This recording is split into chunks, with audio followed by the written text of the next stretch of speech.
नमस्कार साथियों, career foundation में आपका स्वागत करते हैं। चलिए हम लोग आज के सेशन में बात करेंगे स्वराज पार्टी और साइमन कमीशन के बारे में, है ना। हम लोग पिछले सेशन में बात किए थे असहयोग आंदोलन और खिलाफत आंदोलन। शायद आपको याद होगा कि पहले खिलाफत आंदोलन चली थी और उसके बाद असहयोग आंदोलन की शुरुआत हुई थी। असहयोग आंदोलन में खिलाफत आंदोलन को गांधी जी ने मर्ज कर लिया था। क्या किया था? मर्ज कर लिया था, है ना। और कैसे उसको मर्ज किया, उनका उद्देश्य क्या था, किस परिप्रेक्ष्य में उसको मर्ज करने का काम किया, हम लोगों ने बहुत अच्छे तरीके से देखा था। लेकिन सब कुछ ठीक चल रही थी। असहयोग आंदोलन ने साल भर में स्वराज प्राप्ति का लक्ष्य रखा था, है ना। और उसी समय देखेंगे आप कि बाल गंगाधर तिलक की मृत्यु हो गई थी, तो तिलक स्वराज फंड की स्थापना किया गया था, जिसमें 1 करोड़ की बात कही गई थी। इसमें 1 करोड़ रुपया हम लोग जमा करेंगे और उसके आधार पर हम लोग क्या करेंगे, इस आंदोलन को अंजाम देंगे। कहा जाता है कि 6 महीना के अंदर ही वह 1 करोड़ रुपया से भी अधिक जमा हो चुका था। और जो असहयोग आंदोलन चला और जितने जल्दी वो प्रगति की, उतना ही जल्दी अचानक समाप्त भी हो गया, है ना। कहा जाता है कि 1920 में खिलाफत आंदोलन को असहयोग आंदोलन में मर्ज किया और 1920 में जब असहयोग आंदोलन की शुरुआत हुआ गांधी जी के नेतृत्व में, तो जगह जगह सरकार का विरोध हो रहा था। मतलब ये कि जिस तरह से असहयोग आंदोलन का के कार्यक्रम थे, जिस तरह से निर्धारित किए गए थे, उस योजना के अनुसार आंदोलन चल रही थी। लेकिन 4 फरवरी 1922 की घटना है। 4 फरवरी 1922 में जब चौरा चौरी कांड हो जाती है, गोरखपुर यूपी वाला क्षेत्र में, है ना। तो चौरा चौरी जब घटना घटती है तो सडनली गांधी जी उस समय बरदौली में रहते हैं, या न्यूज उन्हें पता चलता है और फिर फाइनली इस आंदोलन को वापस ले लेते हैं। क्या करते हैं? असहयोग आंदोलन को वापस ले लेते हैं। तो गांधी जी के असहयोग आंदोलन वापस लेने के पीछे लोगों ने विरोध भी किया, लोगों ने अपना मंतव्य भी दिए, अपने बातों को भी रखे कि गांधी जी अच्छा नहीं किए, है ना। जब लगभग हमें स्वराज मिलने ही वाला था, उसी समय गांधी जी अपना पैर को पीछे रख लिए थे, कर लिए। तो शायद हम लोग इन चीजों को बहुत अच्छे तरीके से देखे थे। इसके बाद मोतीलाल नेहरू और सी आर दास 1922 के गया अधिवेशन हो रहा था कांग्रेस का, और उस कांग्रेस अधिवेशन में इन लोगों ने अब क्या कहा कि हम लोग चुनाव में प्रवेश करेंगे, है ना। चुनाव लड़ेंगे और चुनाव के माध्यम से परिषद काउंसिल में क्या करेंगे, प्रवेश करेंगे, और फिर वहां से हम लोग सरकार की नीतियों को उजागर करेंगे। फाइनली 1 जनवरी मतलब कि जनवरी 1923 में, है ना, जनवरी 1923 में क्या चीज का नींव पड़ा? स्वराज पार्टी का नींव पड़ा। फिर स्वराज पार्टी 1923 से लेकर के लगभग 1927, मतलब गांधी जी फिर से जब तक सविनय अवज्ञा आंदोलन की शुरुआत ना करते हैं तब तक बढ़िया ही रहा। तो हम लोग इस स्वराज पार्टी के बारे में देखेंगे, किस प्रकार से स्वराज पार्टी काम कर रही थी, स्वराज पार्टी का मुद्दा क्या था काम करने का, है ना, किस तरह से ये अपनी पॉपुलैरिटी गेन किया, और फिर स्वराज्यों का पतन कैसे हुआ, मतलब स्वराज पार्टी कैसे पतन की ओर चला गया। इन सारी बातों को हम लोग पूरा विस्तार से चर्चा करेंगे, और साथ ही साथ हम लोग साइमन कमीशन के बारे में बात करेंगे कि जब 1928 में साइमन कमीशन भारत आया, तो साइमन कमीशन का विरोध कैसे हुआ, है ना, किस मुद्दे पर विरोध हुआ, किन लोगों ने विरोध किया, इसका परिणाम क्या निकला, और फिर विरोध क्यों किया जा रहा था। तमाम तरीके के सवाल उभर करके आते हैं हमारे मन में, और इसके साथ साथ फैक्चुअली सवाल एक दिवसीय एग्जाम में बहुत बार पूछे भी गए हैं, तो हम लोग उन चीजों को भी ध्यान में रखेंगे, है ना। चलिए, तो मैं एक बार फिर आपको बता दूं हम लोग किस चीज पर बात करेंगे। सबसे पहले हम लोग जो है बात करेंगे क्या भाई, स्वराज पार्टी, है ना, स्वराज पार्टी के बारे में बात करेंगे, ठीक है।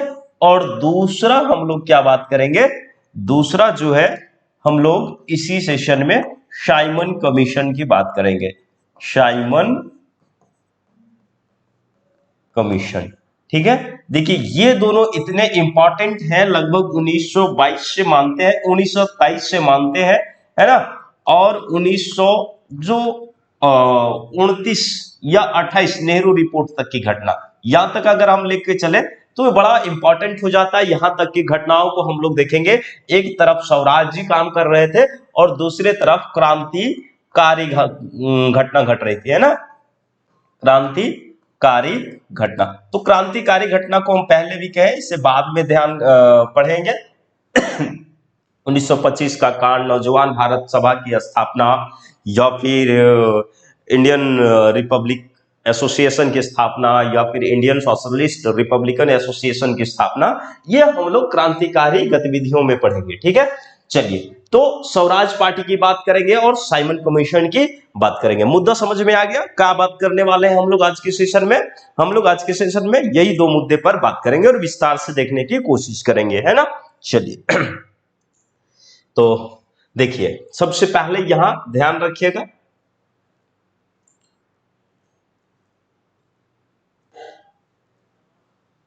क्या है हमारा स्वराज पार्टी। ठीक है,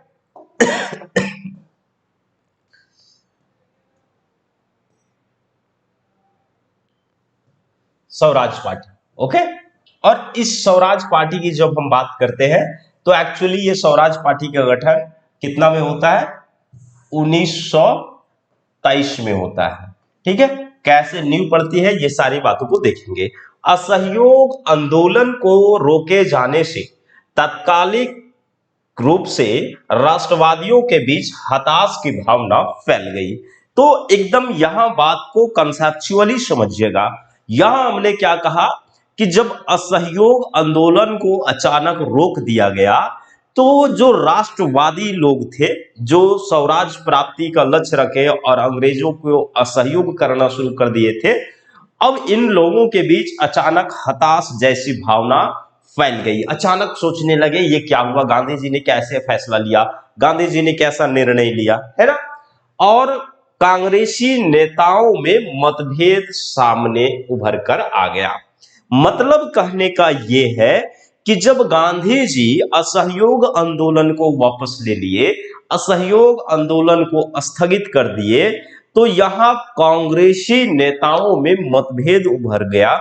मतलब मतभेद सामने देखने को मिला, एक स्वराजी और दूसरा अपरिवर्तनवादी। देखिए, अब हम इस बात को यहां समझाते हैं। समझना यह है कि भाई असहयोग आंदोलन में गांधी जी ने जो कार्यक्रम योजना बनाए थे, है ना, उसमें उन्होंने क्या कहा था कि हम लोग चुनाव का बहिष्कार करेंगे। क्या करेंगे? चुनाव का बहिष्कार करेंगे। मतलब आने वाले समय में जो चुनाव होने वाली थी उसमें भारत के कोई भी पार्टी भाग नहीं लेगा और उस चुनाव में नहीं लड़ेगा, है ना। मतलब चुनाव का बहिष्कार करेंगे। हालांकि जब चुनाव के बहिष्कार जैसी बातें आई थी तो मोतीलाल नेहरू, सी.आर. दास, एनी बेसेंट, मदन मोहन मालवीय, सारे लोगों ने इसका विरोध भी किया था। लेकिन आगे चल करके ये लोग मान भी गए थे। क्या किए थे? मान भी गए थे कि हाँ ठीक है, जब हम लोग अंग्रेजों को असहयोग करने की बात है तो भाई चुनाव में भी भाग नहीं लेंगे और हम लोग इसका बहिष्कार करेंगे, है ना। लेकिन जब असहयोग आंदोलन वापस ले लिया गया तो फिर एक बार कांग्रेस में यह मुद्दा गर्म हो गई। मुद्दा गर्म कहने का मतलब यह है कि कांग्रेस में एक बार मुद्दा फिर से उभर करके आया कि हम लोग अब चुनाव लड़ेंगे और चुनाव लड़ने के बाद हम लोग काउंसिल में प्रवेश करेंगे और काउंसिल में प्रवेश करने के बाद हम लोग क्या करेंगे?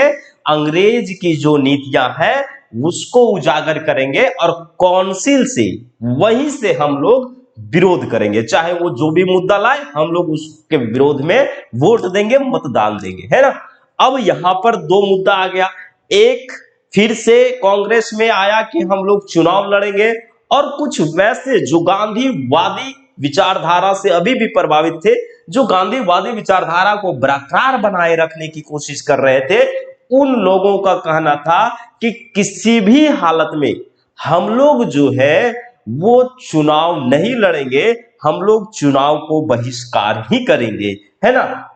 तो इस परिस्थिति में यहां पर कांग्रेस दो भागों में बटा, तो एक भाग को परिवर्तनवादी कहा गया और दूसरे भाग को अपरिवर्तनवादी कहा गया। उम्मीद करते हैं कि ये दोनों का मतलब समझ गए होंगे, नहीं समझे तो फिर से समझिए। क्या बात है, मैटर क्या है? मैटर है कि भाई यहां जो चुनाव होने वाला है, क्या होने वाला है? चुनाव, है ना। तो चुनाव होने वाला है 1923 में, कितना में? 1923 में, है ना।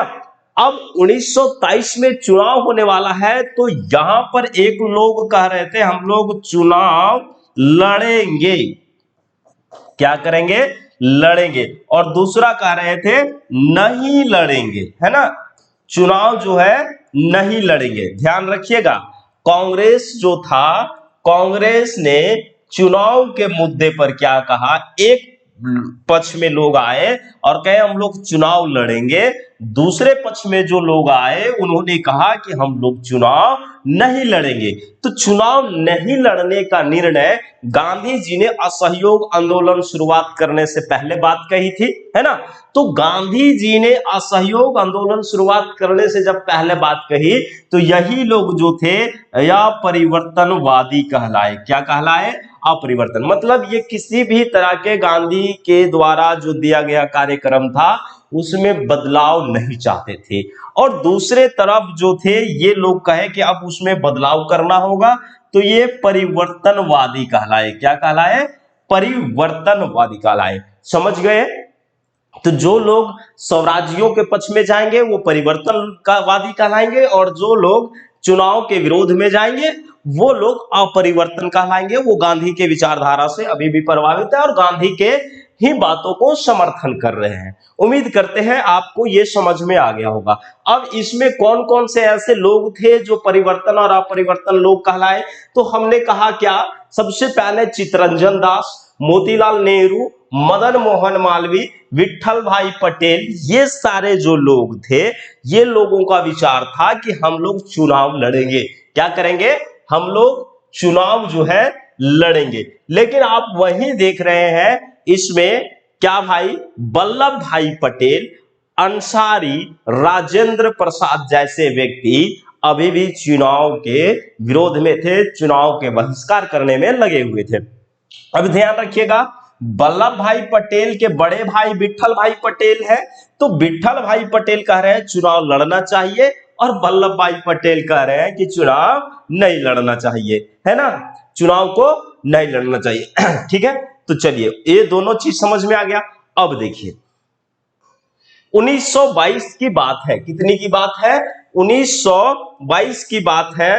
और 1922 में कांग्रेस का वार्षिक गया अधिवेशन हुआ। कौन सा? कांग्रेस का वार्षिक गया अधिवेशन हुआ, है ना, दिसंबर 1922 में, जिसकी अध्यक्षता स्वयं चित्तरंजन दास कर रहे थे। कौन कर रहे थे? चित्तरंजन दास कर रहे थे। और चित्तरंजन दास ने, है ना, तथा उसके सहयोगियों ने विधान परिषद में प्रवेश पाने के लिए प्रस्ताव लाया। क्या किया?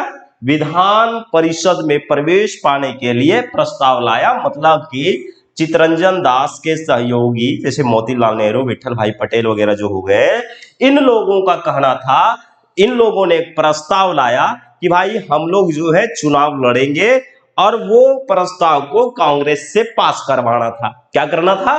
कांग्रेस से पास करवाना था। लेकिन वहीं पर कुछ नेताओं ने उस प्रस्ताव का विरोध किया। प्रस्ताव गलती से या जैसे भी बोले विरोध के कारण पास नहीं हो सका। प्रस्ताव जो था वह पास नहीं हो सका, और फाइनली मोतीलाल नेहरू तथा चित्तरंजन दास एवं उसके सहयोगियों ने तत्काल कांग्रेस से त्याग पत्र दे दिया। क्या किया? तत्काल जो है कांग्रेस से त्याग पत्र दे दिया। जब इसके विरोध में वोट आए तो इन्होंने त्याग पत्र दिया, और 1 जनवरी 1923 को, है ना, ध्यान रखिएगा, 1 जनवरी 1923 को इलाहाबाद में कांग्रेस खिलाफत स्वराज पार्टी की नींव डाली। ओके, कांग्रेस खिलाफत स्वराज पार्टी का नींव पड़ा। कब? 1 जनवरी 1923 को। बहुत बार ये सवाल पूछे गए हैं। इसके अध्यक्ष स्वयं चित्तरंजन दास को बनाया गया, सचिव मोतीलाल नेहरू को बनाया गया और स्वराजियों ने 1923 में होने वाले चुनाव में भाग लेने का निर्णय किया। क्या किया इन्होंने? 1923 में जो चुनाव होने वाला था उसमें भाग लेने का इन्होंने निर्णय किया। ध्यान देने वाली बात यह है कि स्वराज और अपरिवर्तनवादी भले ही अपने अपने ढंग से काम कर रहे थे, लेकिन उनके बीच कोई भी बुनियादी मतभेद नहीं थी, है ना। अब ऐसा नहीं था कि जो कांग्रेस खिलाफत स्वराज पार्टी बनाया गया था, मतलब कांग्रेस के खिलाफ में जो स्वराज पार्टी की गठन की गई थी, वो स्वराज पार्टी कांग्रेस के कार्यों में भी विघ्न डाले, बाधा डाले, या फिर स्वराजियों के कार्य में कांग्रेसियों बाधा डाले। ये ऐसा नहीं था, क्योंकि दोनों का उद्देश्य था सरकार के विरोध करना, है ना, डोमिनियन स्टेट की मांग करना। दोनों का मकसद था स्वराज प्राप्ति। दोनों का मकसद था भाई अंग्रेजी सरकार को जो अपनी नीति अपना रही है उसका विरोध करना। तो दोनों का जो बुनियादी बात अगर कहें तो बुनियादी मतभेद नहीं देखने को मिलता है। और जब एक नए राष्ट्रीय संघर्ष का समय आया तो आगे चल करके दोनों गुट आसानी से एकजुट भी हो गए। जैसे सविनय अवज्ञा आंदोलन की शुरुआत हुआ तो स्वराजी और कांग्रेसी फिर से दोनों मिल गए, है ना। तो दोनों में मतभेद नहीं था। ये सवाल बहुत कंफ्यूजन करके हो सकता स्टेटमेंट में आपसे पूछे, कथन कारण में आपसे पूछेगा। सितंबर 1923 में दोनों पक्षों के मध्य एक समझौता हो गया।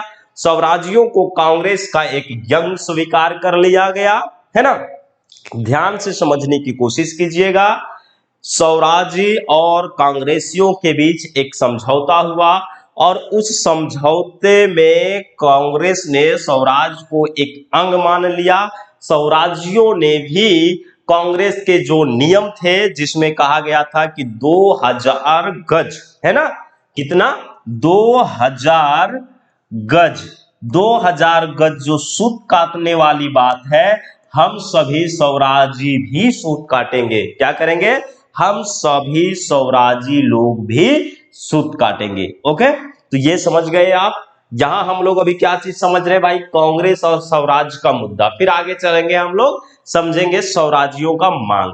ठीक है, तो सितंबर 1923 में ही दोनों के बीच समझौता हो गया और कांग्रेस का एक यंग माना गया। स्वराजियों ने भी केवल एक शर्त छोड़ करके, केवल एक शर्त करने का मतलब है कि विधान परिषद में के जो चुनाव में प्रवेश करने का मार्ग है उसको छोड़ करके बाकी जितने भी कांग्रेस का कार्यक्रम था सारे नियमों को मान लिया कि भाई चलो जितने भी नियम है हम लोग मान लेते हैं, लेकिन जो कांग्रेस ने एक चीज को नहीं माना, जिसको विरोध किया, उसको छोड़ दिया और इसको इन्होंने माना। ठीक है, तो ये बात को ध्यान रखिएगा। सारे कार्यक्रमों को इन्होंने क्या किया? स्वीकार कर लिया।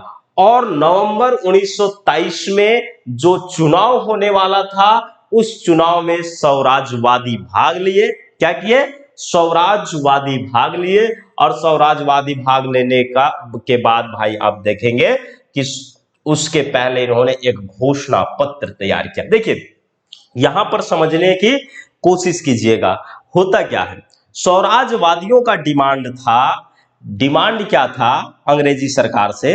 इनका कहना था कि एक राउंड, है ना, टेबल कॉन्फ्रेंस बुलाइए, मतलब गोलमेज सम्मेलन बुलाइए। क्या कीजिए?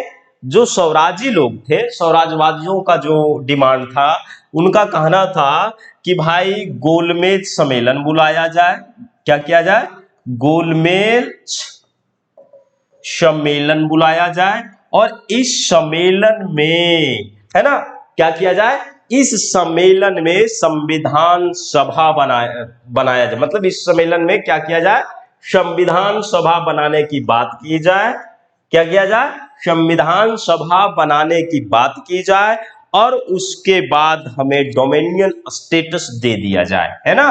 भारतीय स्वराजियों का क्या कहना था कि आप एक गोलमेज सम्मेलन बुलाइए, उसमें संविधान बनाने की बात कीजिए, इस पर विचार कीजिए और उसके बाद हमें डोमिनियन स्टेटस जो है वो प्रदान कर दीजिए। क्या कीजिए? डोमिनियन स्टेटस प्रदान कर दीजिए। ओके, तो ध्यान रखिएगा, भारत के लिए एक सवाल आता है, भारत के लिए, है ना, भारत के लिए, ठीक है, भारतीय भारत के लिए संविधान, संविधान और फिर संविधान सभा, है ना, संविधान सभा की सबसे पहले मांग किसने किया था? तो भारत के लिए एक संविधान और संविधान सभा की मांग सबसे पहले गांधी जी ने किए, उसके बाद स्वराजियों ने किया। किसने किया? स्वराजियों ने किया। और फिर आगे चल करके आप देखेंगे कांग्रेस सोशलिस्ट पार्टी ने किया। किसने किया? कांग्रेस सोशलिस्ट पार्टी ने किया था 1934 में, और फिर आगे चल करके लगातार मांग होने रहा। ठीक है, 1922। तो इस बात को हमेशा गौर करिएगा, ध्यान करिएगा कि भारत के लिए सबसे पहले एक संविधान और एक संविधान सभा की मांग 1922 में गांधी जी ने किए थे। किसने किए थे? गांधी जी ने। उसके बाद किसने किया? उसके बाद जो है स्वराज पार्टी ने किया, और फिर 1934 में कांग्रेस सोशलिस्ट पार्टी ने किया था। किसने? कांग्रेस सोशलिस्ट पार्टी ने भारत के लिए संविधान सभा की मांग की थी। चलिए, तो यहां समझ में आ गया। अब देखिए, स्वराज्यों ने निश्चय किया कि हम लोग चुनाव लड़ेंगे 1923 में, जो नवंबर 1923 में चुनाव होगा, उस चुनाव में हम लोग जो है क्या करेंगे? भाग लेंगे, चाहे जो भी हो जाए। और उस चुनाव से पहले जो मैनिफेस्टो तैयार किया जाता है स्वराज्यों का, मतलब चुनाव लड़ने से पहले इन्होंने अपना एक मैनिफेस्टो तैयार किया कि हम लोग किन किन मुद्दों पर चुनाव लड़ेंगे, किन किन बातें पर हम लोग चुनाव लड़ेंगे। तो इस बात को ध्यान रखिए, हालांकि इतना दिमाग में नहीं रखना है, कोई जरूरत नहीं, कोई टेंशन नहीं होगा, है ना। मुख्य बातें थी, पहला कि भारत पर अंग्रेजी हुकूमत का मुख्य लक्ष्य इंग्लैंड के स्वार्थी हितों की पूर्ति करना है ना। इन्होंने पूरे, जैसे नहीं देखते हैं आप लोग, चुनाव होता है, चुनाव में एक्चुअली होता क्या है?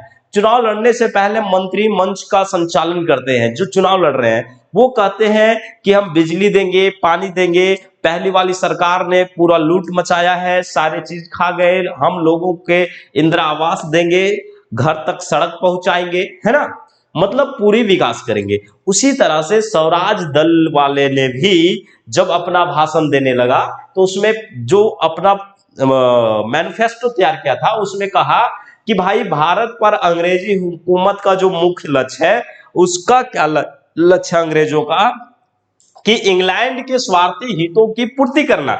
जैसे भी हो, जिस तरह से भी हो, इंग्लैंड सिर्फ अपने स्वार्थ हितों को ही पूर्ति करेंगे, भारतीयों की कोई देखभाल नहीं करेंगे। इसके बाद अंग्रेजों की वास्तविक मंशा भारत के असीमित संसाधनों का अन्यायपूर्वक दोहन करना और भारतीय जनता को गुलाम बना करके रखना, ये मुद्दा लोगों तक ला रहा है ताकि लोग वास्तविकता को जाने, है ना, लोग समझे कि अंग्रेज की मंशा क्या है, अंग्रेज की पॉलिसी क्या है।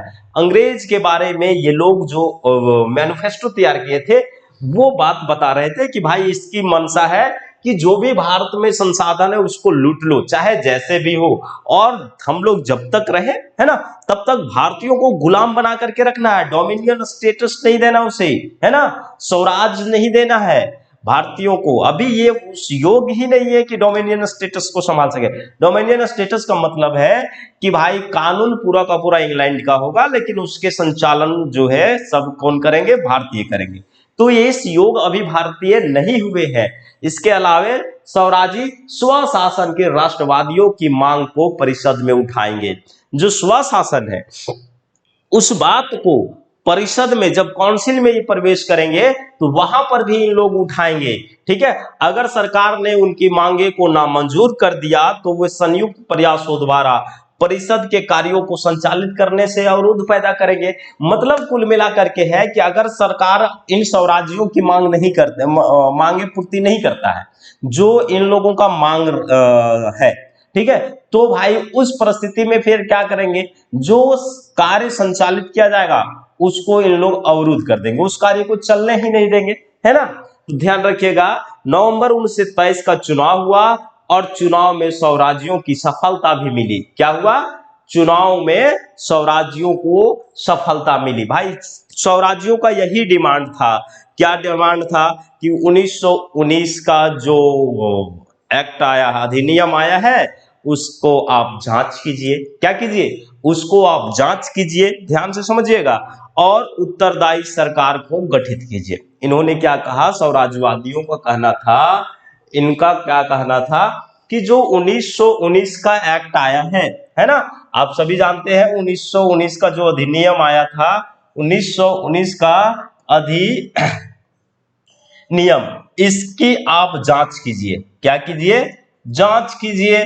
ठीक है, उसके बाद उत्तरदायी सरकार की गठन कीजिए, उत्तरदायित्व सरकार की गठन कीजिए। ध्यान रखिएगा, ये जो स्वराज्यवादियों का कहना था कि भाई 1919 का जो एक्ट आया है उसकी जांच कीजिए, उत्तरदायी सरकार का गठन कीजिए, है ना, उत्तरदायी सरकार का गठन कीजिए, एक संविधान बनाइए। क्या कीजिए? एक संविधान बनाइए और हमें डोमिनियन स्टेट जो है दे दीजिए, डोमिनियन स्टेटस जो है ये दे दीजिए। यही तो इनका मांग था कि 1919 के अधिनियम की जांच कीजिए, उत्तरदायी सरकार का गठन कीजिए, संविधान बनाइए और डोमिनियन स्टेटस हमें दे दीजिए। यही मांग था किनका? स्वराज्यों का। आगे चल करके आप देखेंगे जांच कमेटी बनाई गई है ना। क्या? जांच कमेटी। और जांच कमेटी दो बनाई गई थी, एक मुंडी मैन कमेटी है, मुंडी मैन कमेटी, और ये मुंडी मैन कमेटी 1925 में बनाया गया। फिर मुंडी मैन कमेटी जब असफल हुआ तो ली कमीशन का गठन किया गया। क्या? ली कमीशन। ठीक है, 1925 में ली कमीशन आया। फिर आप देखेंगे आगे चल करके दो बिल और लाते हैं अंग्रेज सरकार। तो जो मुंडी मैन कमेटी गठन किया गया था, इसका मेन काम था कि इस अधिनियम की जांच कीजिए। क्या कीजिए? जांच कीजिए। और जांच करने का मतलब है कि इनका कहना था कि भाई जो 1919 का अधिनियम है उसको जांच कीजिए, और जांच करने के बाद, है ना, देखिए कि क्या भारतीय इन सारे चीजों को लेने योग्य हो गए हैं, क्या भारतीय डोमिनियन स्टेटस को लेने योग्य हो गए हैं। तो भारतीयों को बड़ा खराब लगा, बोला कि हम इसके योग्य नहीं है, है ना। तो भारतीयों को इससे बहुत ज्यादा खराब लगा। मुंडी मैन कमेटी के विरोध में इन्होंने क्या किया? भाई इसके विरोध में वोट दिया, ये फेल हो गया। तो ये फेल हो गया तो यहां वीटो पावर लगा दिया और इसे फिर जिंदा कर दिया। फिर ली कमीशन आया। ली कमीशन का जो बेसिकली था कि जो क्या ली कमीशन का मेन बात जो थी वो क्या था कि भाई जो सिविल सेवा है ना, सिविल सेवा, इस सिविल सेवा में उच्च जाति को बनाया रखा जाए। क्या किया जाए? उच्च जाति को बनाया रखा जाए। इसके लिए यह कमीशन आया था, इस कमीशन का गठन किया गया था। तो ये दो कमीशन बहुत बार पूछे गए हैं और पूछे भी जाते हैं कि जो मुंडी मैन कमेटी है वो किस लिए बनाया गया था, कब गठित किया गया था, और ली कमीशन का गठन क्यों हुआ था, किस लिए। तो ली कमीशन बेसिकली सिविल सेवा उच्च जातियों को, सिविल सेवा में उच्च जातियों को बनाए रखने के लिए, और मुंडी मैन जो कमेटी है ये एक्चुअली किस लिए भाई, तो इसका था कि जो भारतीय डिमांड कर रहे हैं डोमिनियन स्टेटस का, संविधान का, तो क्या इसके योग्य है या इसके योग्य नहीं है, इसलिए, है ना। तो भारतीयों ने इसके विरोध में भी वोट दिया और ली कमीशन के भी विरोध में भारतीयों ने वोट दिया था। ठीक है, ध्यान रखिएगा। अब देखिए नवंबर 1923 में चुनाव हो गया, स्वराज्यों को अच्छा खासा सफलता मिला। क्या सफलता मिला इसमें देखिए, सबसे पहले केंद्रीय विधान परिषद में जो 101 सीटें थी उसमें से 42 सीटों पर धाक जमा दी। कितना सीटों पर? 42 सीटों पर धाक जमा दी। किसने? स्वराज्यों ने। और मध्य प्रांत में इन्होंने स्पष्ट बहुमत पाया, बंगाल में भी सबसे बड़ा दल के रूप में उभरा, तथा यूपी और बंबई में भी इन्हें अच्छी सफलता मिली। ठीक है, ऐसा नहीं था कि इन्हें खराब सफलता मिली, तो उन्हें अच्छी सफलता भी मिली। किसे, कहां पर, यूपी और मुंबई में। केंद्रीय विधान परिषद में 24 सीटों पर कब्जा किसका था, ये इंडिपेंडेंट दल का था, इंडिपेंडेंट पार्टी था जीना का। किसका था, जीना। जीना का लीग से भी संबंध थे और लीग से हट करके इन्होंने एक अपना पार्टी बना रखा था जिसका नाम था इंडिपेंडेंट पार्टी। तो इंडिपेंडेंट पार्टी ने भी 24 सीटें प्राप्त की थी और फिर इन्होंने स्वराज्यों को बहुत ज्यादा मदद किया था। सवाल इस तरह से भी बनाए जा सकते हैं कि स्वराज्यों को सबसे ज्यादा किस पार्टी ने सपोर्ट किया था, तो इंडिपेंडेंट पार्टी ने। सबसे ज्यादा किसने सपोर्ट किया, तो जीना ने सपोर्ट किया था। किसने, जीना, जीना के पार्टी ने सपोर्ट किया था। इस बात को ध्यान रखिएगा, ठीक है। स्वराज्यों ने जीना के पार्टी तथा मदन मोहन मालवीय के पार्टी के साथ मिलकर के केंद्रीय विधान परिषद में संयुक्त मोर्चा भी बना लिया। तो एक मदन मोहन मालवीय की पार्टी थी और जीना की पार्टी थी। जीना की पार्टी इंडिपेंडेंट पार्टी थी, है ना। तो इन दोनों पार्टियों को जो सफलता मिली थी उसका स्वराज्यों ने इसके साथ गठजोड़ कर लिया और गठजोड़ करने के बाद इन्होंने क्या किया, केंद्रीय विधान परिषद में प्रवेश कर गया, ठीक है। कुछ समय बाद आतंकवाद को नियंत्रित, ध्यान से समझिएगा, कुछ समय बाद आतंकवाद को नियंत्रित करने के नाम पर सरकार ने नागरिक अधिकारों तथा स्वराज्यों को दमन करना प्रारंभ कर दिया, है ना। 1924 के आते आते स्वराज्यों की स्थिति धीरे धीरे कमजोर हो गई।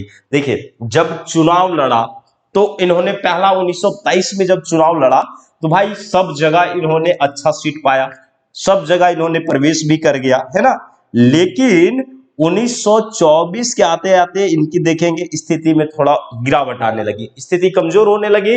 सरकार ने क्या किया, नागरिक अधिकारों तथा स्वराज्यों को दमन करने के लिए बिल ले आया, है ना। और इसी बीच 1924 में गांधी जी ने स्वराज्यों का भी साथ देने का निश्चय किया, ठीक है। एक्चुअली 1924 नहीं, 1926 के आते आते स्वराज्यों की स्थिति कमजोर हो गई, ठीक है। 1924 में गांधी जी ने स्वराज्यों का साथ देने का निश्चय किया। ध्यान रखिएगा, इस समय स्वराज्यों को एक बहुत बड़ा धक्का लगी थी।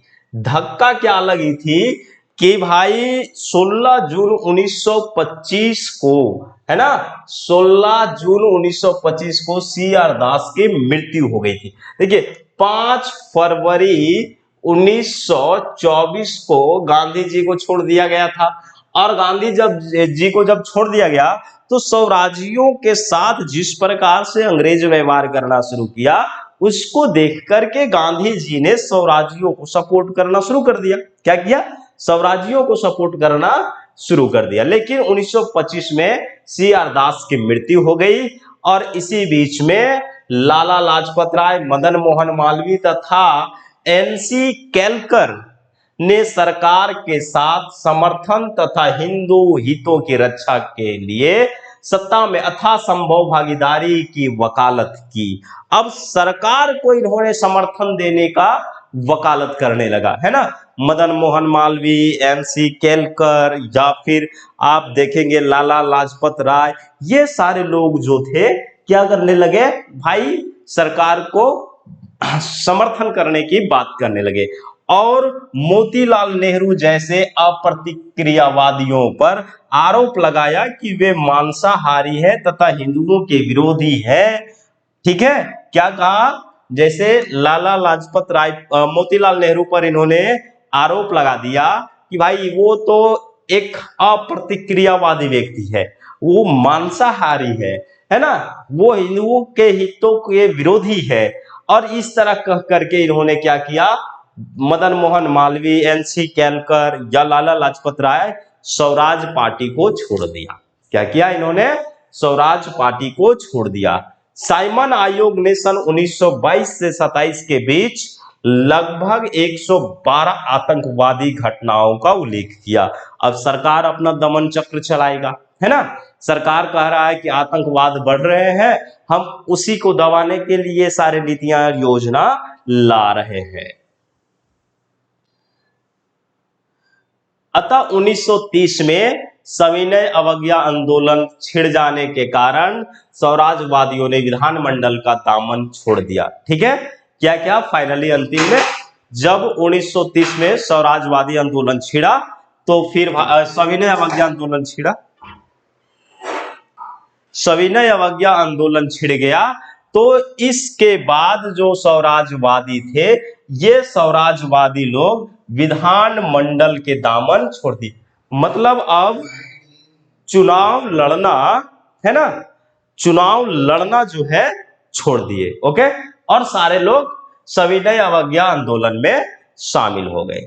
चलिए, स्वराजवादियों की उपलब्धि की हम लोग बात कर ले कि अब स्वराजवादी की उपलब्धि क्या रही, ये जो चुनाव लड़े उसमें।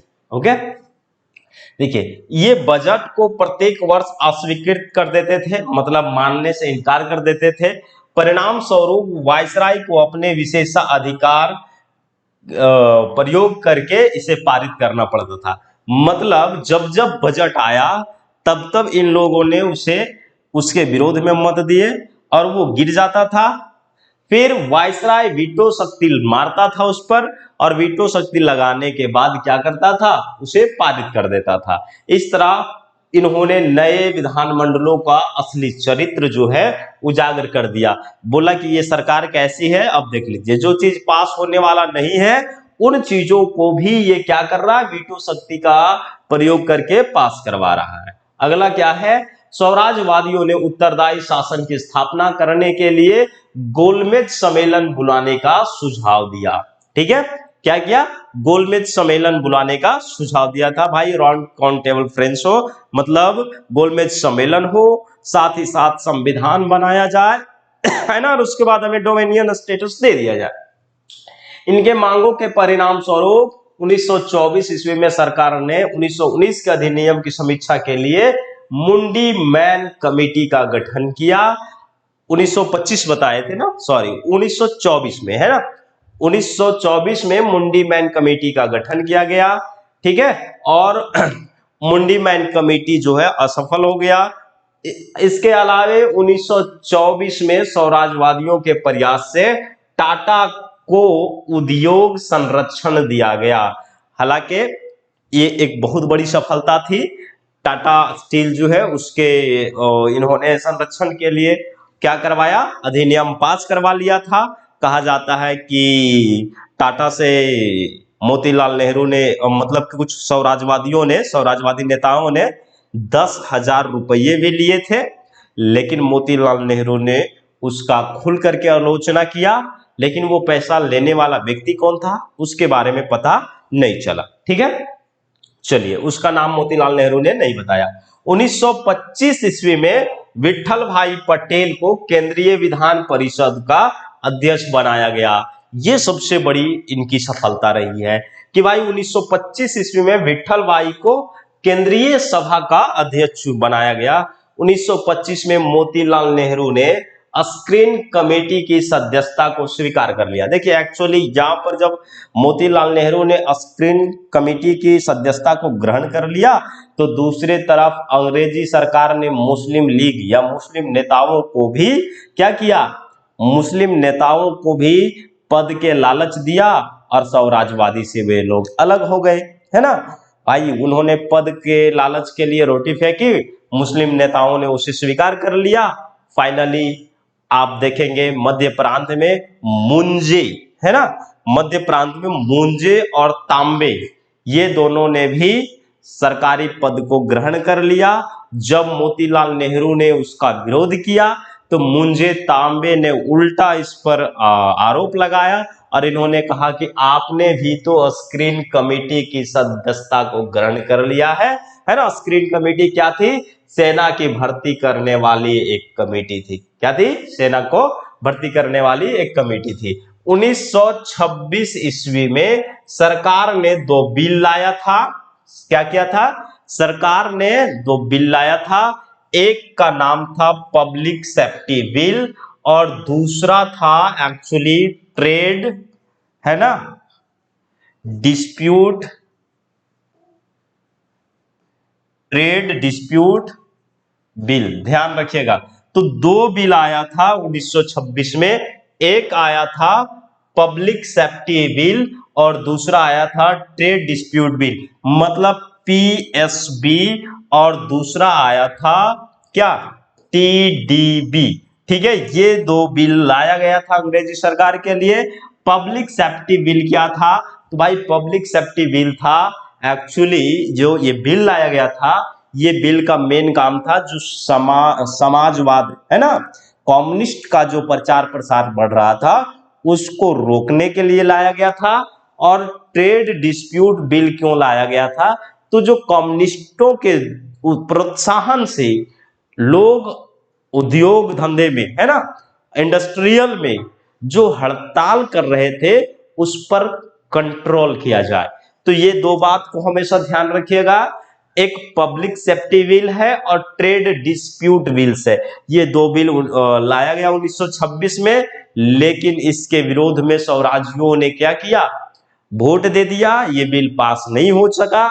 आगे चल करके 1929 में फिर से ये बिल लाया गया था, जिसमें भगत सिंह, बटुकेश्वर दत्त वगैरह असेंबली में बम फेंके थे, है ना। इसी यही दो बिल पास कराने के लिए वो असेंबली गठित किया गया था, उसमें ट्रेड बिल और क्या, पब्लिक सेफ्टी बिल। इस दोनों बिल के विरोध में भगत सिंह ने 1929 बटुकेश्वर दत्त मिलकर के असेंबली में क्या किए थे, बम फेंके थे। इस बात को ध्यान रखिएगा। तो ये दोनों 1926 में लाया गया और भाई ये बिल पास नहीं हो सका। ठीक है, फाइनली इस विधेयक को भारतीय गुलामी विधेयक का नंबर विधेयक नंबर 1 की संज्ञा दी गई। चलिए अब हम लोग देखते हैं गांधी दास पैक्ट। गांधी दास पैक्ट 1924 में हुआ। कब हुआ, गांधी दास पैक्ट। गांधी दास पैक्ट कहने का मतलब है आरसी दास, चित्तरंजन दास और गांधी जी के बीच में एक समझौता हुई, जिसको भारतीय इतिहास में गांधी दास पैक्ट के नाम से जाना जाता है। हमने अभी तक देखा है इसका एक्चुअली ये 1924 का डेट ही पूछा है ना। 5 फरवरी 1924 को गांधी जी जेल से रिहा हो गए थे और नवंबर 1924 में गांधी जी और चित्तरंजन दास के बीच में एक समझौता हुआ, जिसे गांधी दास पैक्ट कहते हैं। क्या कहते हैं, गांधी दास पैक्ट कहते हैं। ठीक है, इस समझौते में हुई बातों को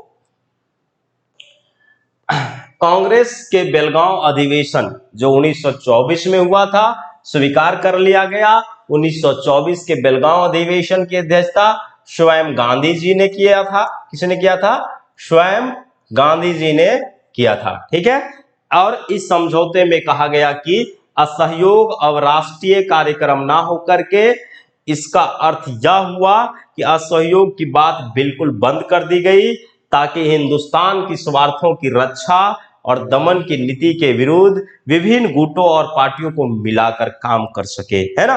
अब यहां पर समझने की कोशिश कीजिएगा कि जो गांधी दास पैक्ट हुआ, उस गांधी दास पैक्ट को बेलगांव अधिवेशन में स्वीकृति भी मिल गई, जिसकी अध्यक्षता गांधी जी ने किया था। मात्र एक अधिवेशन था, है ना। और इसमें ये कहा गया कि भाई असहयोग जो है अब ये राष्ट्रीय कार्यक्रम नहीं रह गया, है ना, राष्ट्रीय कार्यक्रम नहीं रह गया। इसका मतलब क्या है, राष्ट्रीय कार्यक्रम नहीं रह गया, इसका मतलब है कि भाई असहयोग की बात बिल्कुल बंद कर दी गई, अब असहयोग की बात नहीं हुआ, है ना, ताकि हिंदुस्तान के जितने भी स्वार्थों की रक्षा और दमन की नीति के विरुद्ध में विभिन्न गुटों का या पार्टियों का निर्माण किया गया है, वो सारे लोग खुल करके काम कर सके, अंग्रेजी सरकार का विरोध कर सके। ठीक है, तो ये हमारा था गांधी दास पैक्ट समझौता में। अब देखिए स्वराज पार्टियों को अधिकार दे दिया गया कि वो कांग्रेस के, है ना, कांग्रेस के अभिन्न अंग के रूप में काम करे। गांधी जी के जिम्मे ऑल इंडियन स्पिनर्स एसोसिएशन को संगठित किया गया। ऑल इंडियन स्पिनर्स एसोसिएशन का मतलब जो चरखा बांटने वाली बात थी, है ना, क्या चरखा, घर घर चरखा बांटने वाली जो बात थी, उसको क्या किया गया, गांधी जी के नेतृत्व में दिया गया, संगठित कर दिया गया और संपूर्ण देश में चरखा का प्रचार प्रसार करने की बात कही गई। तो ये स्वराजवादी स्वराज पार्टियों का गठन था। मैं एक बार फिर से यहाँ आपको रिवीजन करवाता हूं कि भाई स्वराज पार्टी से क्या क्या सवाल आ सकते हैं। स्वराज पार्टी से सवाल, पहला तो इसके गठन, इसके जो गठन किए उनका नाम, और तीसरा बात कि स्वराज पार्टी में जो 1925 में विठल भाई पटेल ने केंद्रीय परिषद में जाकर के अध्यक्ष बने, उससे एक सवाल आएगा।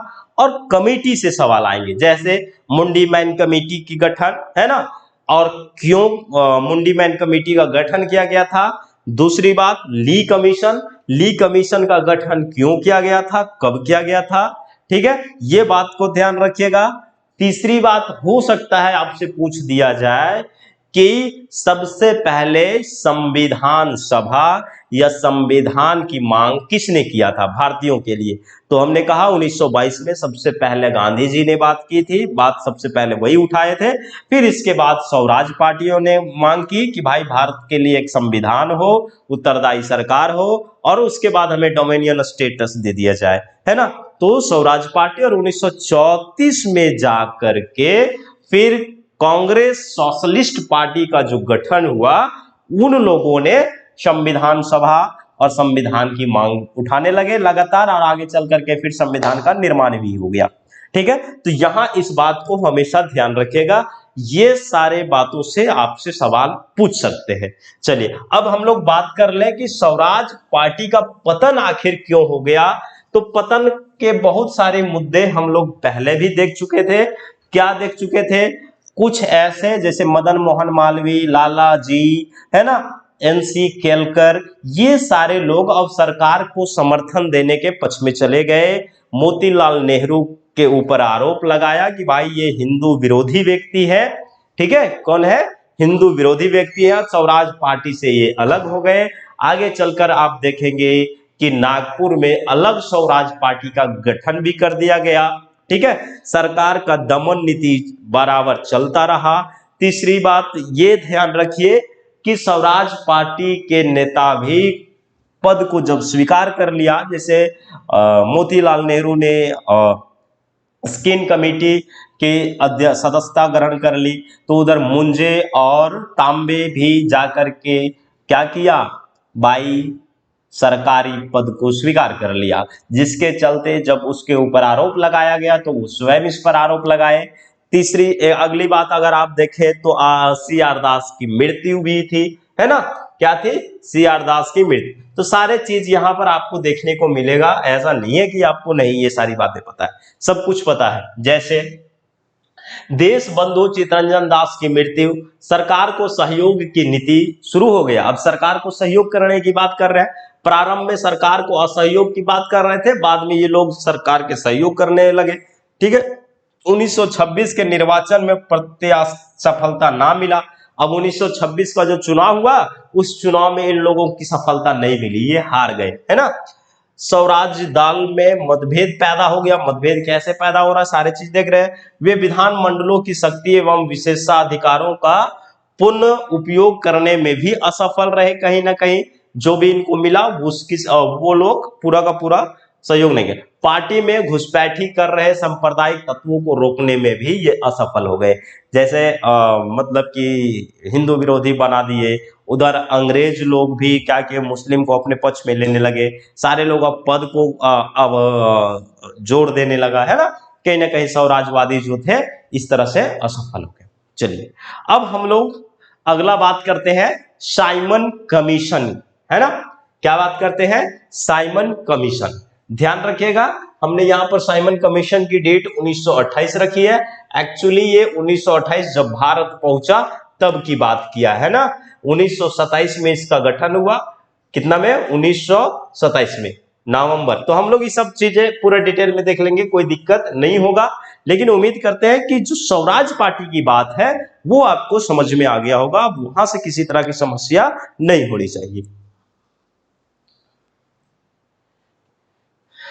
देखिए साइमन कमीशन, इसका नाम भारतीय संवैधानिक आयोग भी है। क्या नाम है, भारतीय संविधिक आयोग, एक और नाम से इसे जाना जाता है। आगे चल करके हम लोग बात करेंगे इसे क्या कहा जाता है, इंडियन स्टैट्यूटरी कमेटी। ठीक है, तो हम लोग इस चीज को देखेंगे। चलिए पृष्ठभूमि की बात करें कि भाई साइमन कमीशन का गठन क्यों किया गया, साइमन था क्या, साइमन कौन थे, क्यों आए भारत। देखिए इस पृष्ठभूमि, एक्चुअली आप अगर बात करते हैं तो 1919 का एक अधिनियम आया था, है ना। 1919 के अधिनियम में आप देखेंगे यहां पर कि भाई लिखा था हम 10 वर्षों में पुनः 10वें वर्ष में, है ना, संवैधानिक सुधार के लिए फिर आयोग की जांच करेंगे। मतलब जो हमने 1919 का अधिनियम के द्वारा आप लोगों को छूट दिया है उसमें क्या आपको मिला या क्या सफल हुआ असफल हुआ। ठीक है, 10 वर्ष के बाद इन्होंने कहा कि एक कमेटी या एक आयोग का गठन किया जाएगा कि भाई उसमें कितनी सफलता मिली और कितनी रह गई है, इस तरह की कुछ बातें थी। ठीक है, अब 1919 के अधिनियम आना था 10 वर्ष बाद 1929 में, लेकिन साइमन कमीशन का गठन हो गया है 1927 में। कुछ तो लोचा है।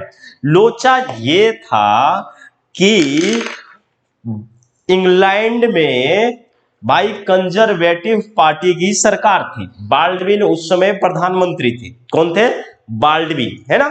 इंग्लैंड में कंजर्वेटिव पार्टी की सरकार थी, बाल्डविन उस समय प्रधानमंत्री थे और बाल्डविन ये नहीं चाहते थे कि भाई आने वाले सरकार के ऊपर जो प्रश्न है, भारतीयों का जो डोमिनियन स्टेटस की मांग है या अन्य सारी बातों की मांग है, उसके ऊपर हम छोड़ दें, क्योंकि कंजर्वेटिव पार्टी की सरकार को लग चुका था कहीं ना कहीं कि आने वाले समय में हम चुनाव हार जाएंगे और अबरी सरकार जो इंग्लैंड में है वो लेबर पार्टी का बन जाएगा। और कहीं लेबर पार्टी को मनाने में वे सफल हो गए भारतीय, तो कहीं ना कहीं हो सकता है लेबर पार्टी से भारतीय डोमिनियन स्टेटस को प्राप्त कर लेंगे, है ना।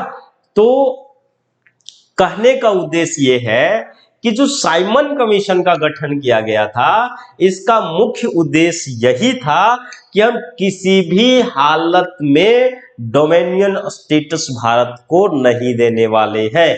क्यों, क्योंकि स्वराजवादियों का तो यही मांग था कि भाई 1919 के अधिनियम को जांच करवाइए, है ना, उसके लिए एक आयोग की गठन करवाइए और उत्तरदायी सरकार का निर्माण कीजिए, भारतीय संविधान का बनाइए, भारतीय संविधान बनाइए और फिर भारतीयों को एक डोमिनियन स्टेटस दे दीजिए। लेकिन बाल्डविन किसी भी हालत में नहीं चाहता था कि हम भारतीयों को डोमिनियन स्टेटस दे दे। तो इसके लिए उन्होंने 2 साल पहले ही एक आयोग का गठन कर दिया और जब आयोग का गठन किया गया तो उसका निष्कर्ष बाल्डविन पहले ही दे दिया था। क्या दे दिया था कि आप जाइए और 1919 के अधिनियम को जांच कीजिए, है ना, कि क्या सचमुच में भारतीय डोमिनियन स्टेटस लेने लायक हो गए हैं, क्या सचमुच में भारतीय अपना एक संविधान बनाने योग्य हो गए हैं। तो बाल्डविन साहब ने पहले ही कहा कि आप जब भी रिपोर्ट दीजिएगा तो उसमें बोलिएगा कि अभी भी भारतीय डोमिनियन स्टेटस लेने लायक नहीं है, भारत में अभी भी भाई सांप्रदायिक है। हम डोमिनियन स्टेटस किसको दे, लीग को दे, कांग्रेस के दे, हिंदू महासभा को दे, सिखों के दे, ईसाइयों को दे, मतलब किसको दे, है ना। तो डोमिनियन स्टेटस हम आखिर किसको दे, इस चीज का निष्कर्ष बाल्डविन पहले ही निकाल लिए थे। ठीक है, इस चीज को ध्यान रखिएगा।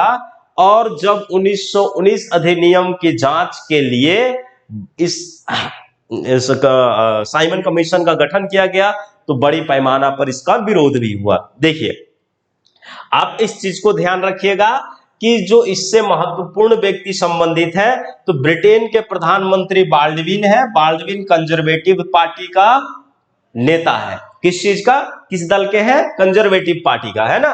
इसके बाद भारत सचिव कौन है, बर्कनहेड है। ठीक है, कौन है, बर्कनहेड। भारत सचिव उस समय बर्कनहेड, बड़ा ये खड़ूस आदमी था।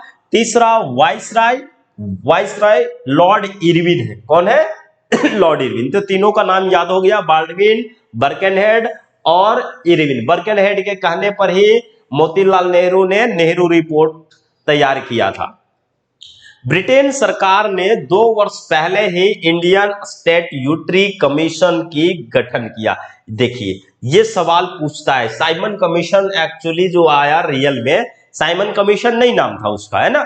हालांकि उस साइमन ने उसकी अध्यक्षता की इसलिए उसे साइमन कमीशन कह दिया गया, लेकिन उसका रियल नाम था इंडियन स्टैट्यूटरी कमीशन या भारतीय विधिक आयोग।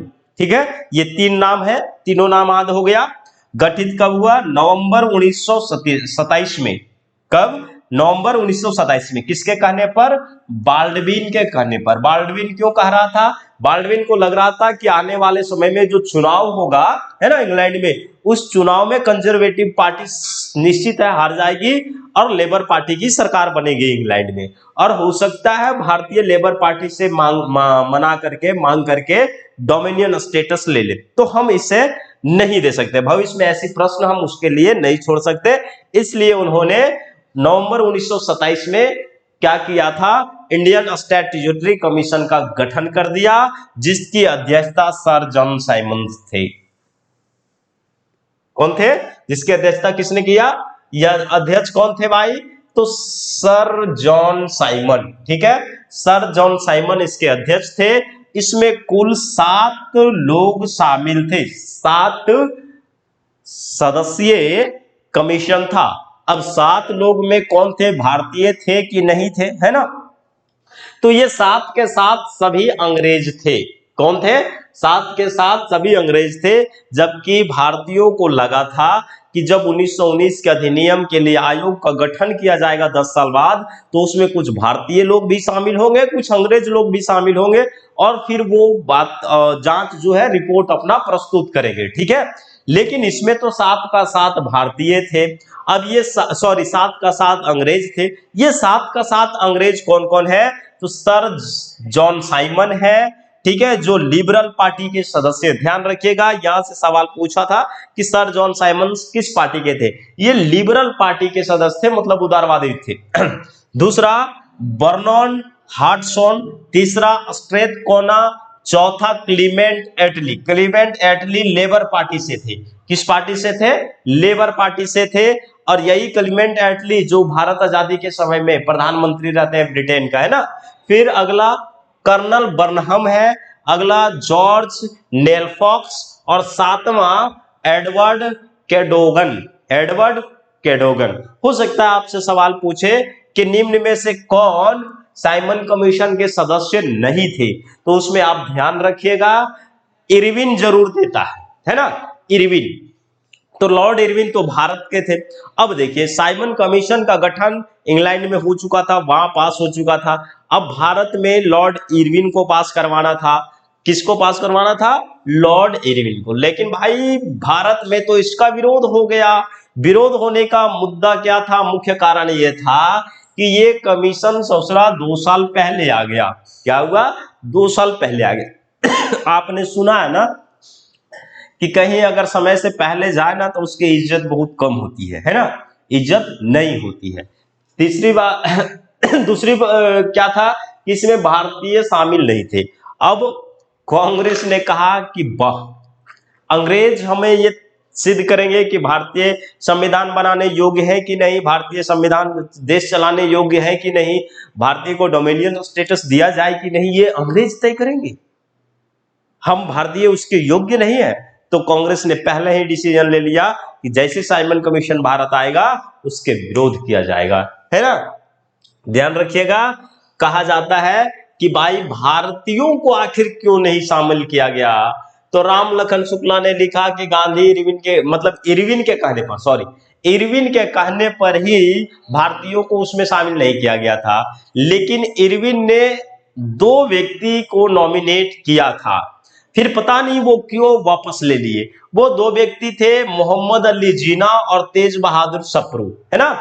मोहम्मद अली जीना और तेज बहादुर सप्रू, इन दोनों को इरविन ने नॉमिनेट किया था, लेकिन फिर इरविन ने इन दोनों व्यक्तियों का नाम जो है वापस ले लिया। तो आपसे हो सकता है ये सवाल पूछ दिया जाए। चलिए विरोध की अगर बात करते हैं तो कांग्रेस ने सबसे पहले ही 1927 में जो दिसंबर का मद्रास अधिवेशन हो रहा था, वार्षिक अधिवेशन, ठीक है, 1927 में वार्षिक अधिवेशन हो रहा था, जिसकी अध्यक्षता एम ए अंसारी कर रहे थे। एम ए अंसारी, मुख्तार अहमद अंसारी इसकी अध्यक्षता कर रहे थे। तो उसी में साइमन कमीशन के बहिष्कार का निर्णय लिया गया। कांग्रेस सबसे बड़ी पार्टी थी, कांग्रेस ने निर्णय लिया कि जैसे ही साइमन भारत आएगा हम लोग उसका बहिष्कार करेंगे। उसके साथ में जिन्ना भी समर्थन किया। हालांकि अंग्रेजों को लगा था कि जिन्ना हमें समर्थन करेगा, है ना, मुस्लिम लीग जो है हमें समर्थन करेगा, और जिन्ना ने उसका बहिष्कार कर दिया। हिंदू महासभा ने बहिष्कार कर दिया, ठीक है। एक्चुअली बाल्डविन जो था वो पहले ही सब कुछ समझा रखा था साइमन को कि तुम जब जाना भारत, तो भारत में जाने के बाद जो मुस्लिम लीग के निम्न दल के लोग हैं ना, मुसलमानों के जो निम्न दल के लोग हैं, निम्न वर्ग के लोग हैं, उनसे बात करना, उच्च वर्ग के लोगों से बात नहीं करना। और इससे हिंदुओं को लगेगा कि भाई सिर्फ साइमन कमीशन भारतीयों के पक्ष, मुस्लिमों के पक्ष में है। दूसरी बात, मुस्लिमों को लगेगा कि ये हमें समर्थन कर रहा है ना, तो इस तरह से वो मतभेद उत्पन्न हो जाएगा, ठीक है। तो यहां जिन्ना ने इसका समर्थन कर दिया, मतलब बहिष्कार करना इन्होंने निश्चय कर लिया, कांग्रेस का समर्थन कर दिया। हिंदू महासभा ने भी बहिष्कार का समर्थन किया। तो कुछ लोग थे जिन्होंने साइमन का समर्थन दिया था, जैसे मद्रास की जस्टिस पार्टी, पंजाब की यूनियनिस्ट पार्टी, अखिल भारतीय अछूत फेडरेशन, है ना, और मोहम्मद सफी वाला जो है, मोहम्मद सफी वाला मुस्लिम लीग का गुट, ठीक है। तो ये ध्यान रखिएगा, मोहम्मद सफी वाले जो एक मुस्लिम लीग का गुट था, उनका गुट समर्थन कर दिया था, ठीक है। क्या किया था? उनका गुट जो है समर्थन कर दिया था। आयोग भारत कब पहुंचा? 3 फरवरी 1928 को। आयोग जो है भारत 3 फरवरी 1928 को पहुंचा। इसका भयंकर विरोध हुआ, अखिल भारतीय हड़ताल का आयोजन हुआ। मतलब जहां जहां गया साइमन, वहां इसका विरोध हुआ, है ना। विरोध होने की तो मुद्दा समझ ही रहे हैं। आया कब, ये डेट याद रह जाएगा, 3 फरवरी 1928 को। साइमन का स्वागत काले झंडे से हुआ। काले झंडे दिखा करके किया गया। साइमन वापस जाओ का नारा पूरे मुंबई गूंज उठा। साइमन वापस जाओ, साइमन गो बैक, यूसुफ मेहर अली ने इस नारे को दिया, है ना। साइमन गो बैक की नारा किसने दिया? यूसुफ मेहर अली ने दिया था। 1928 से 29 के बीच कहा जाता है साइमन कमीशन भारत 2 बार आया। 1930 में अंततः इन्होंने अपने रिपोर्ट को प्रस्तुत कर दिया। क्या किया? अपने रिपोर्ट को प्रस्तुत कर दिया, ठीक है। अब उस पर इन्होंने टिप्पणी किया। किसने भाई? तो 1900 साइमन में के नेतृत्व में टिप्पणी किया सर शिव स्वामी अय्यर। और इन्होंने क्या टिप्पणी किया? कहा कि भाई जो साइमन का कमीशन है, जो उन्होंने प्रतिवेदन जो लाया, वो रद्दी की टोकरी में फेंकने लायक है। किस तरह है? रद्दी की टोकरी में फेंकने लायक है। किसने कहा? सर शिव स्वामी अय्यर ने कहा था, ठीक है। जन प्रतिक्रिया क्या हुआ? तो जन प्रतिक्रिया आप देखेंगे, जहां जहां जा रहा है सब जगह विरोध हो रहा है। साइमन वापस जाओ, साइमन वापस जाओ, साइमन गो बैक, है ना। साइमन गो बैक का नारा पूरा गूंज रहा है। लखनऊ में तो इसका विरोध कुछ और तरीके से किया गया। क्या?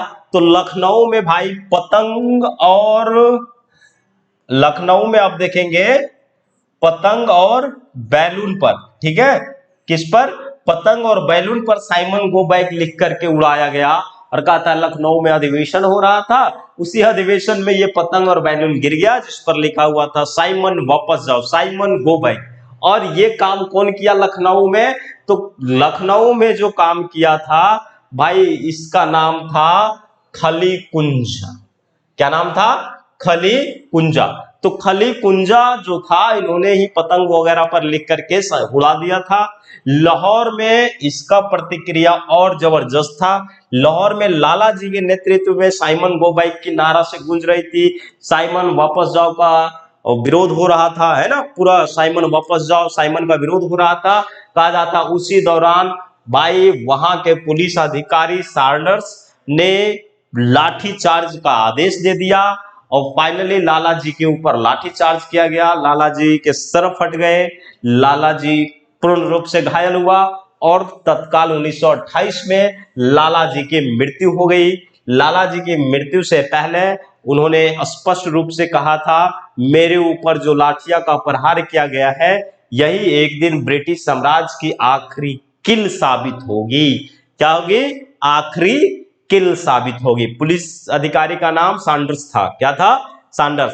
वही सैंडर्स है जिसको 1929 में भगत सिंह और उनके साथियों ने गोली मारी थी। ठीक है, तो हम लोग क्रांतिकारी घटना में देखेंगे कि गोली मारी थी या नहीं मारी थी, कैसे मारा था, ठीक है, किसने मारा था, सैंडर्स की हत्या कैसे हुई थी। ठीक है, तो ये बात को ध्यान रखिएगा। बर्केनहेड ने भारतीयों को कहा कि आप बहुत गलत कर रहे हैं। भाई आप बहुत गलत कर रहे हैं, आप गलत तरीके से विरोध कर रहे हैं, है ना। उन्होंने कहा कि अगर आप सभी में इतनी दक्षता है तो सभी मिलकर के स्वयं अपना संविधान बनाइए, उसके बाद हम डोमिनियन स्टेटस आपको दे देंगे। बर्केनहेड, ये नाम याद रखिएगा। बर्केनहेड के कहने पर ही मोतीलाल नेहरू ने उसके प्रस्ताव को स्वीकार कर लिया था और मोतीलाल नेहरू ने 1928 में नेहरू रिपोर्ट तैयार किया था। तो आपसे सवाल पूछेगा कि हो सकता है कि नेहरू रिपोर्ट जो है या मोतीलाल नेहरू ने किसके कहने तैयार किया था? बर्केनहेड। और उसके बाद साइमन कमीशन 1930 में अपने प्रतिवेदन को प्रस्ताव मतलब पास करवा लिया। अपना प्रस्ताव इन्होंने 1930 में पास कर लिया। ठीक है, चलिए, तो उनके प्रस्ताव या प्रतिवेदन में क्या थे, ये सारी बातें हमने यहाँ लिख रखा है। आपको सारे रिपोर्ट्स मिल जाएंगे, आप पीडीएफ में इस चीज को देख सकते हैं, हूबहू लिखा हुआ है। ठीक है, जैसे द्वैत शासन को समाप्त कर उत्तरदायी शासन की स्थापना करना वगैरह, ये सारी चीजें आपको पूरा का पूरा लिखा हुआ है, कौन कौन सी प्रतिवेदन थी। तो उम्मीद करते हैं साइमन कमीशन भी समझ में आ गया होगा। मैं एक बार पुनः आपको बता दूं कि साइमन कमीशन से सवाल कैसे बनाए जा सकते हैं, कौन कौन सवाल पूछे जा सकते हैं। तो ध्यान रखिएगा, साइमन कमीशन से सबसे पहले कि साइमन कमीशन का गठन कब हुआ? नवंबर 1927 में। भारत कब आया? 3 फरवरी 1928 को, है ना। साइमन कमीशन के समय ब्रिटेन के प्रधानमंत्री बाल्डविन, भारत के वाइसराय इरविन और भारत सचिव बर्केनहेड, ये याद हो गया। अध्यक्ष सर जॉन साइमंस, कौन है? Sir John Symonds. टोटल 7 सदस्य, 7 सदस्य का नाम एक दो बार देख लीजिएगा, याद हो जाएगा। ठीक है, इसके अलावे आपको पूछेगा साइमन कमीशन का विरोध क्यों किया गया, तो वो वाली मुद्दा 2 साल पहले आ गया था और दूसरी मुद्दा इसमें सिर्फ और सिर्फ अंग्रेज थे। ठीक है, चलिए, किसकी जान गई? लाला जी का, लाला लाजपत राय का। कहां से? लाहौर से। साइमन गो बैक का नारा यूसुफ मेहर अली ने दिया था, है ना। तो इस तरह से आपको बहुत हो सकता है सवाल निकाल करके पूछा जा सकता है। उम्मीद करते हैं आपको ये सेशन समझ में आ गया होगा, है ना।